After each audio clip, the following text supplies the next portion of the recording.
Okay, so if you've ended up here actually seeing this video with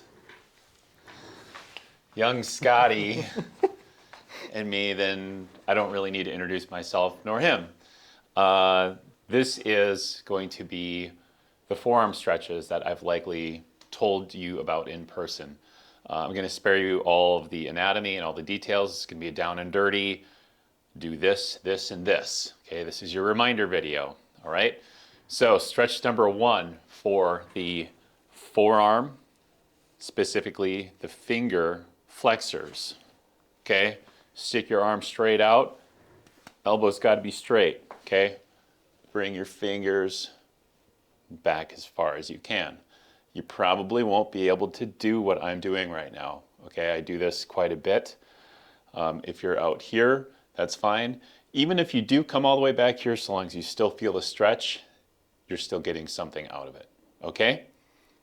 This stretch right here is going to get your finger flexors, which insert right where the green dot is. Okay?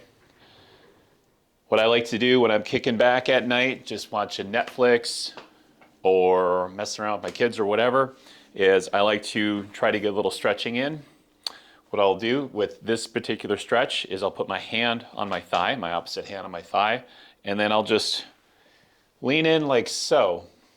See that? And I'm using my body weight. I'm just kind of leaning in effect, holding my body up while doing this stretch. Now what I'm not doing is this.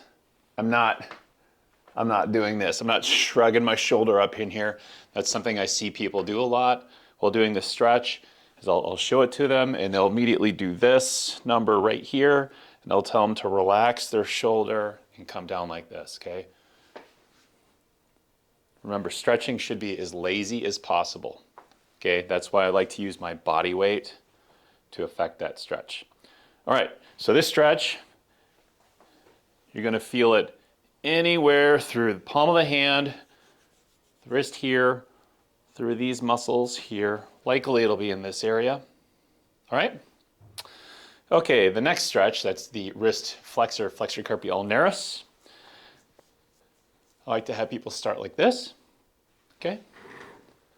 Imagine that you're like a waiter or something, all right? Grab your hand.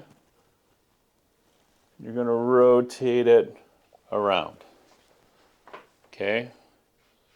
So it looks like this. Okay, I'll do that again.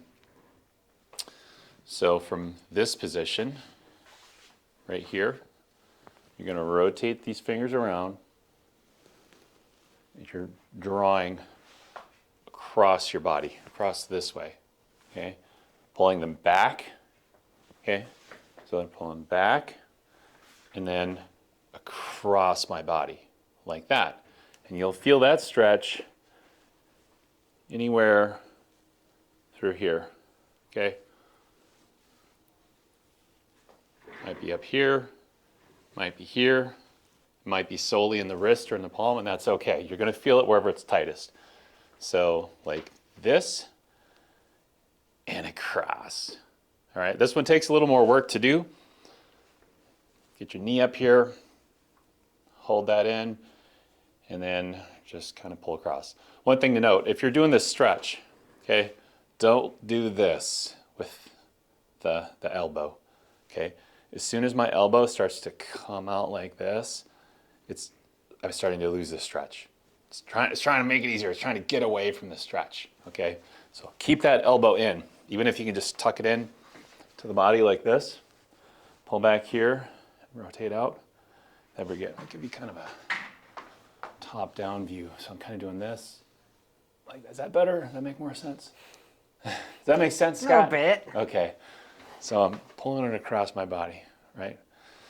That's flexor carpi ulnaris right through here. Those two stretches that we just covered, the important thing, the ulnar nerve, median nerve, pass through these tissues. So numbness, tingling in the hands, right? Good for it. Also, pain here, or even pain here, okay? Lateral medial epicondylitis. Okay, this third stretch is every bit as important. It's going to get the extensors all the way out here, all right? I hate doing this stretch, but it's very effective. The reason I hate doing it is because it's really tough on the wrist. Like sometimes when you're coming up out of this stretch, it'll hurt, it'll feel wrong, it'll feel like you were almost in danger of shattering your wrist or something like that. That's not necessarily the case, okay? Just gotta be nice and slow and ease out of it, okay? So here's what the stretch looks like, okay? This hand, make fist. Curl the wrist, flex it as much as you can, okay? Drop it down into your thigh, all right? Then you're gonna take your other hand, your little thumb here, you're gonna grab, here, I'll switch here. I'm grabbing my fingers like that, okay? And I'm pulling my fingers in. I'm doing this. I'm gripping my fingers and pulling. That's making sure that my fingers are getting involved with this stretch. Because what we're trying to stretch here are finger extensors. And in order to stretch an extensor, we have to flex it maximally, okay? So I'm making a fist. I can only go so far by itself, but when I grab it with my thumb and I see how much extra space or movement I get there, eek, that can make a big difference. Keeping that elbow straight and then pushing with my body again, driving in, using my body weight to affect the stretch, all right? So straight ahead, it looks like this. Looks really weird. The side, can't really see much here because my hand's in the way. That looks like that. My hand is just, can you see that, Scotty? Yeah, yep. Yeah, like that. Now, if I were to move this hand away and then let my fingers go, the stretch goes away. And that, if you try that, that will really reinforce with you why you need to keep those fingers curled in and why you need to use your other hand to hold them in. All right? One more thing before I let you go. This stretch right here, and this is why I'm glad Scotty's here, because Scotty's he's my little helper man. This stretch, what's the difference between this stretch and this stretch? All right? They're both gonna feel good. I'm gonna stretch the finger flexors in both of them, but one of them stretches another very important muscle that likes to trap a nerve. Pronator. Pronator teres. So pronator teres goes from here up like this. So it's like in here. And if my fingers were the muscle, it would be like this. And when it fires, imagine my fingers being the muscle, grabbing here onto that radius, rotates the hand down, right?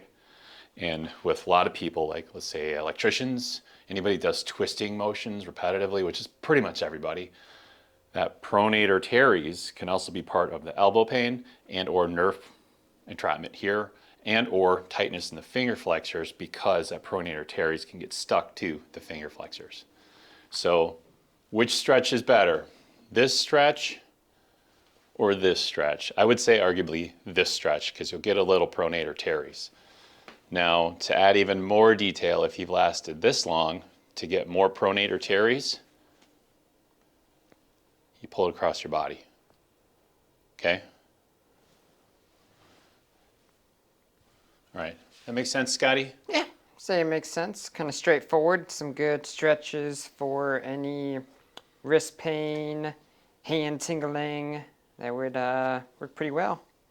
So if your hand tingles, then I should stretch my wrist. There we go.